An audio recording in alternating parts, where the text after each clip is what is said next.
Welcome back to the Human Project. It's May 12th, 2025. When I originally thought of doing this series for YouTube, I imagined organizing it like a course, in some kind of logical sequence.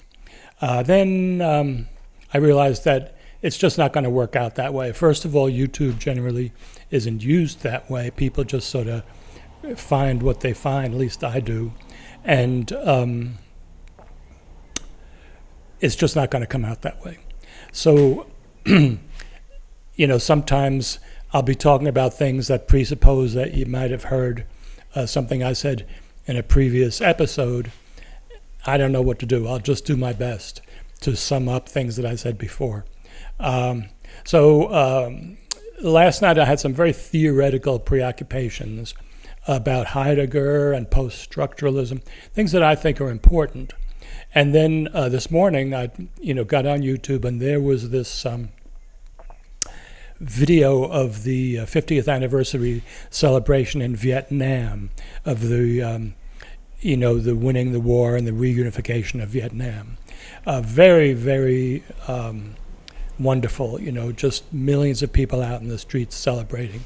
And, it really gives you a feeling of what's going on in the world, and of a significant event like that people in my country tend to be pretty isolated from and unaware of, except unless you, find it on YouTube. But then I'm thinking, here's this going on, and here I'm thinking about, millions of people out in the streets celebrating, they're moving ahead, the economy is improving, and here I am thinking about very obscure theoretical issues. And what am I doing? But then after talking to myself for a minute, I decided, well, there's a real place for that. That first of all, Ho Chi Minh, Lenin, the leaders of those revolutions were very aware of the importance of theory for their time. And I think equally we need to be aware of the importance of theory for our time. First of all, if you're fortunate enough to be living in a society that's building itself, theory is needed in all kinds of ways to develop science, social relations, education, to understand young people in particular, their consciousness, their motivations, and then for the ideological struggle, because the dying system has no intention of just giving up.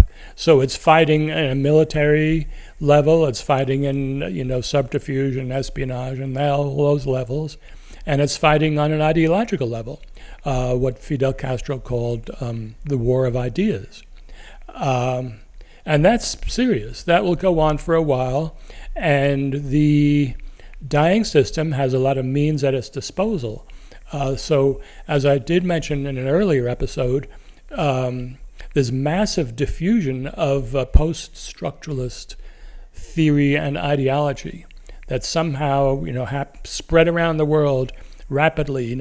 Every little word coming out of the typewriters or computers of this clique of French intellectuals, which then spread to U.S. and British intellectuals, somehow spread all around the world. Latin America, I don't know about Africa, but it took over university departments all over the world. India, I've heard, was very influenced.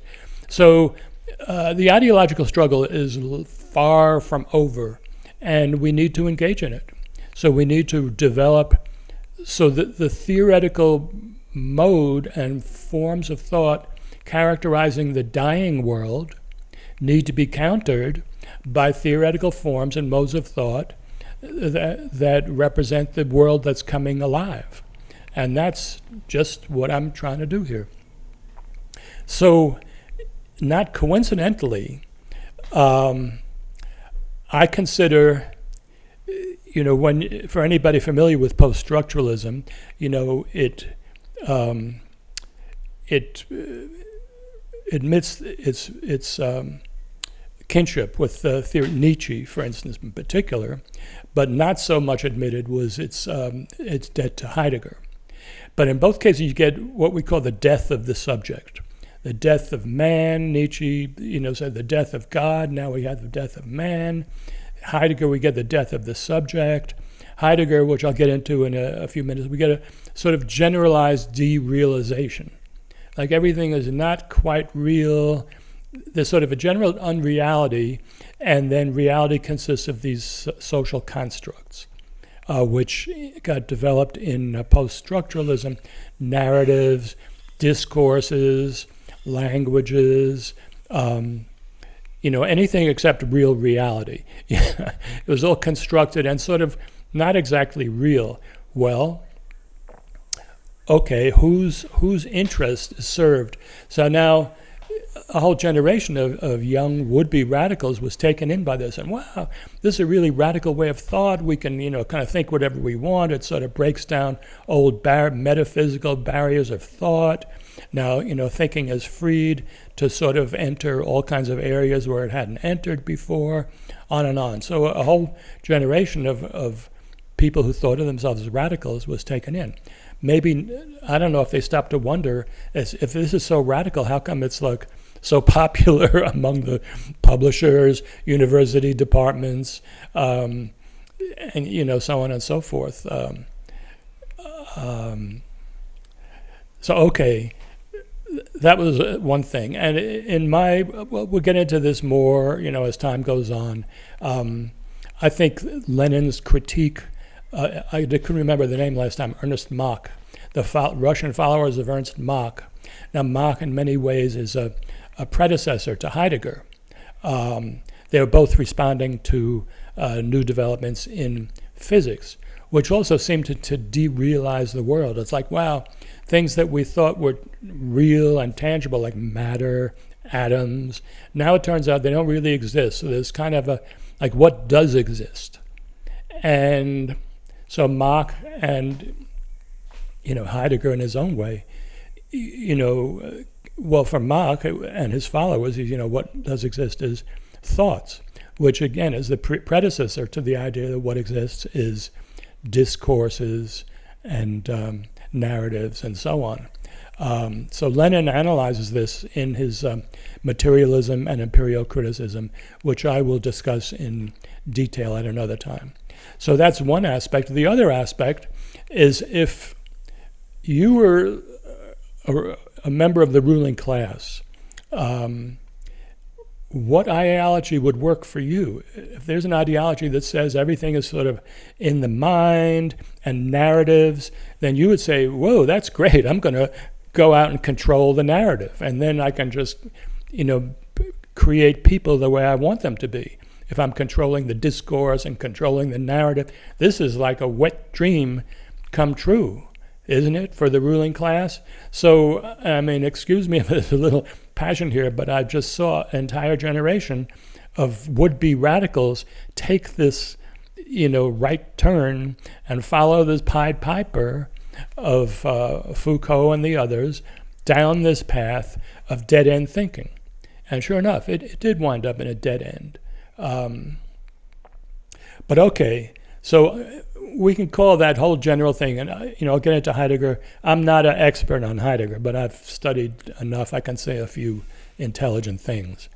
But let's call that whole, for me, it's kind of a last gasp of bourgeois ideology. I don't know if bourgeois ideology is going to come up with another one, but it's interesting when you think of the famous ego cogito, the reason, the thinking subject celebrated in whatever century that was, 16th century. It only took about 300 years or less for that ego, that subject, to crash and burn, and where everybody's declaring its death. And it's interesting. And to me, that follows the trajectory of capitalist society altogether. So I think it's not just the death of the subject, it's sort of the death of a whole realm of thought, ideology and theory, the whole organization of theory in the capitalist world. But the new one hasn't totally been born yet, but it's in the process of being born. And that's what I hope to be commenting on and facilitating. So in my humble opinion, in contrast to the ideology of death, the death of man, celebrated in Nietzsche and his followers, I think Marxism is the resurrection of human life. It's the rediscovery or the discovery of human life and the celebration of human life, its potential for the future, its potential transformations into a much better, into a realization, to come into its own. And if we had to summarize what is Marxism about, I think that's what it's about. It's this discovery and celebration, resurrection of human life and a vision of where it's going and plans for how to get it there. So, okay, what is human life? Now here again, we have Marx's statement in his sixth thesis on Feuerbach, written in 1845, that the human essence is in the ensemble of societal relations. Prior to that, it was thought what makes us human is God, or if you're, following most of the naturalist ideology of the, 18th and 19th centuries, we have within us some essence that makes us human. In other words, as biological human beings with a relationship with God, this is our humanness, what makes us human. And if this is developed to the highest point in Ludwig Feuerbach, was a very, very popular, influential philosopher, and Marx was criticizing him. That's why these theses were called the theses on Feuerbach. So it's where Marx is disagreeing with that, not just Feuerbach, but that whole way of thinking. So he says that the human essence isn't something just inside of us, it's in this ensemble of societal relations. Well, okay, what does that mean? What is the ensemble of societal relations? So generally we understand it as there's the forces of production and the relations of production. And this has gone on for, several generations of Marxist thinkers, forces of production and relations of production. It's obvious.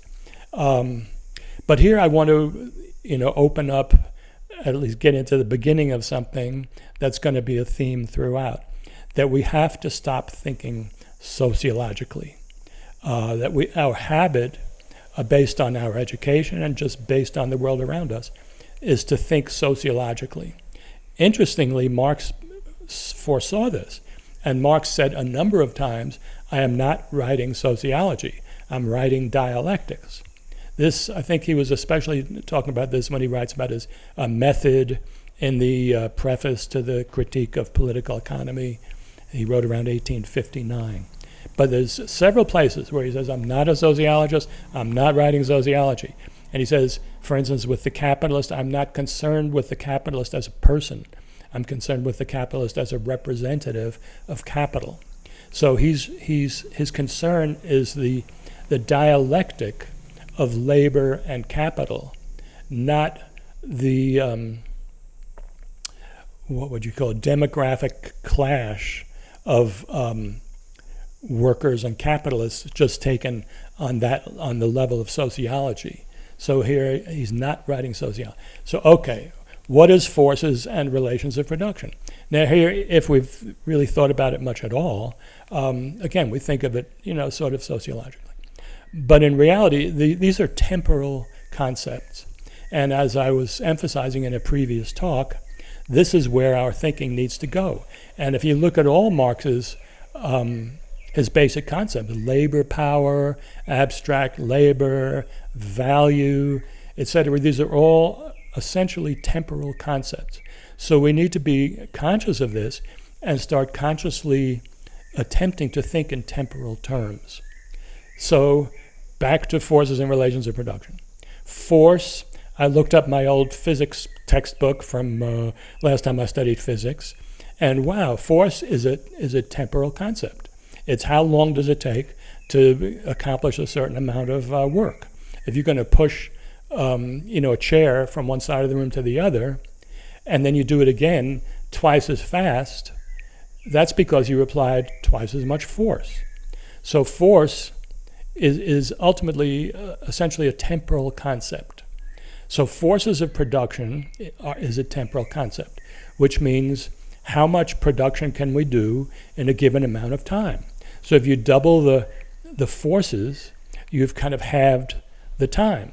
So you can feed a population in half the time that you used to be able to feed the population because you've doubled the forces of agricultural production or of all production.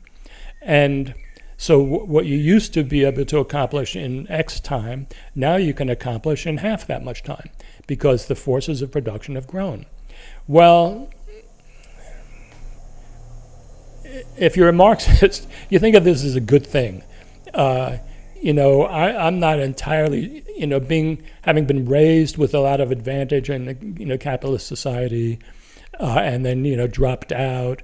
I'm not totally sold that modern society is such a great thing. But of course, I take everything for granted. I take for granted I go to the store, I can buy food for a certain price. I'm not out in the backyard growing my own, spending half the day, digging in the soil and growing my own vegetables. So I have benefited from the force of production. Same, I can get into my car, not that I have a car right now, and go someplace rather than getting on my horse, taking 10 times longer to get there.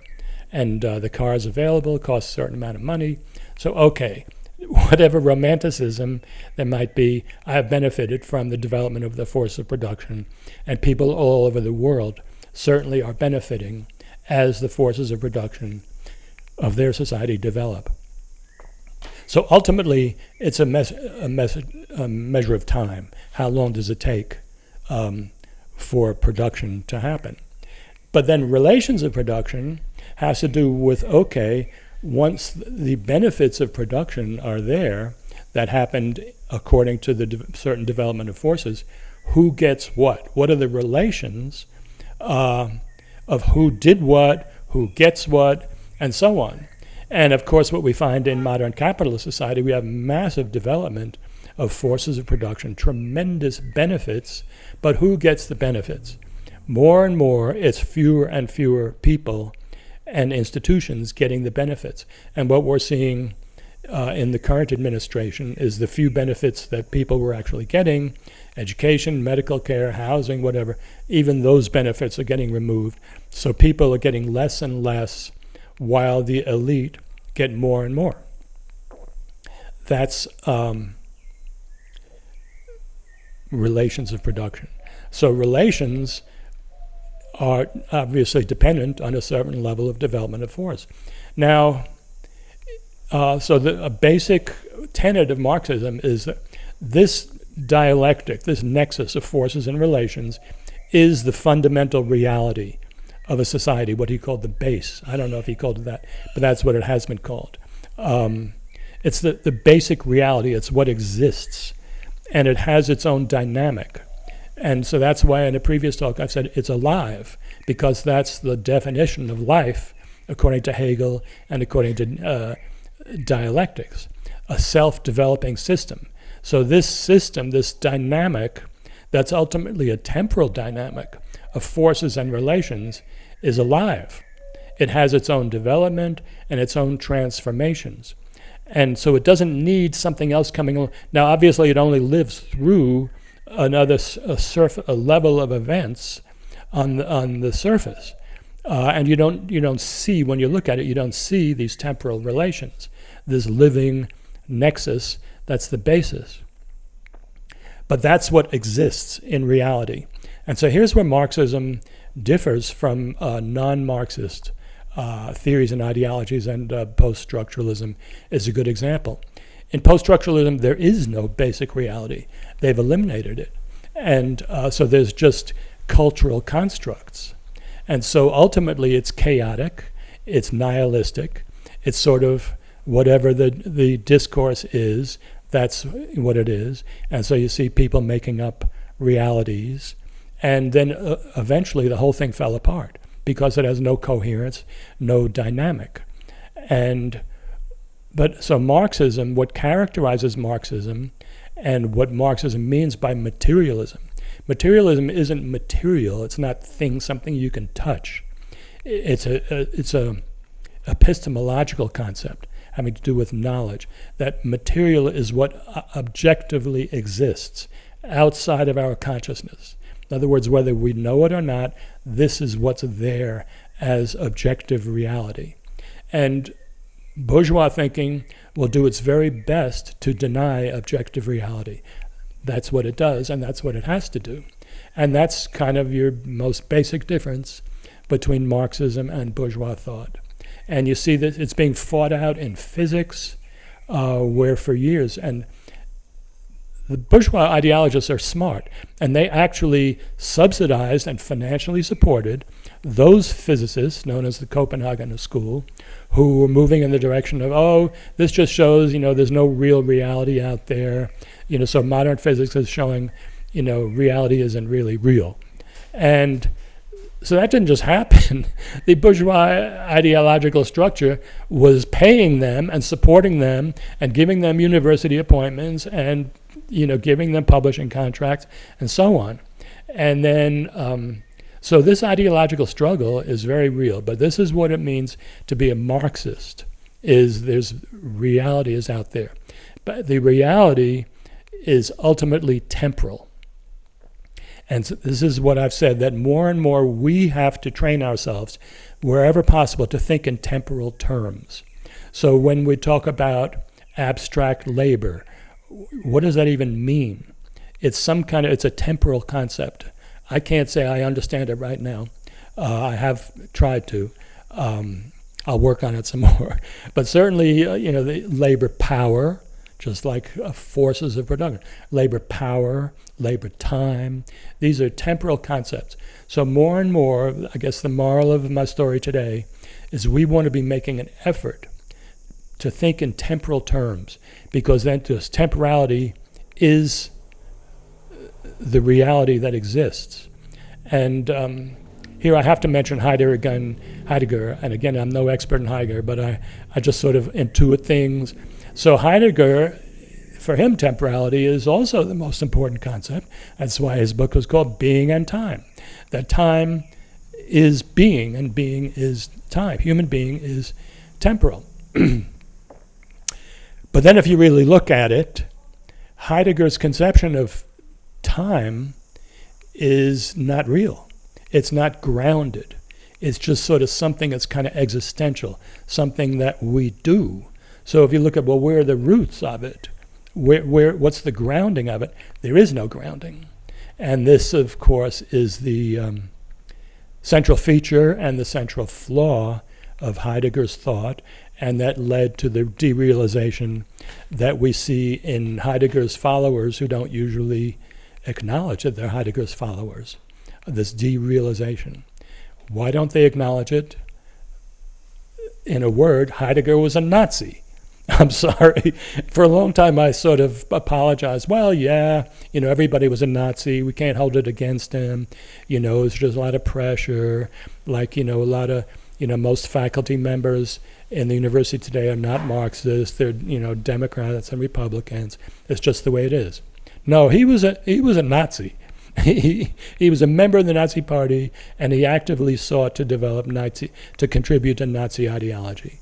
And how that's all connected, I started to do research on this. I just got distracted. But again, I don't want to get too into, well, this is Nazi ideology. But it's an ideology, that the fact that we make our own reality, just sort of by our will, that's a kind of Nazi idea, rather than our reality is grounded in historical processes, the process of production. Humans producing, as Marx repeatedly said, humans producing, and in the process producing ourselves. That's our reality. That's the grounding of our reality. And once we lose that, then we're subject to all these other ideologies. Okay, that's enough for today.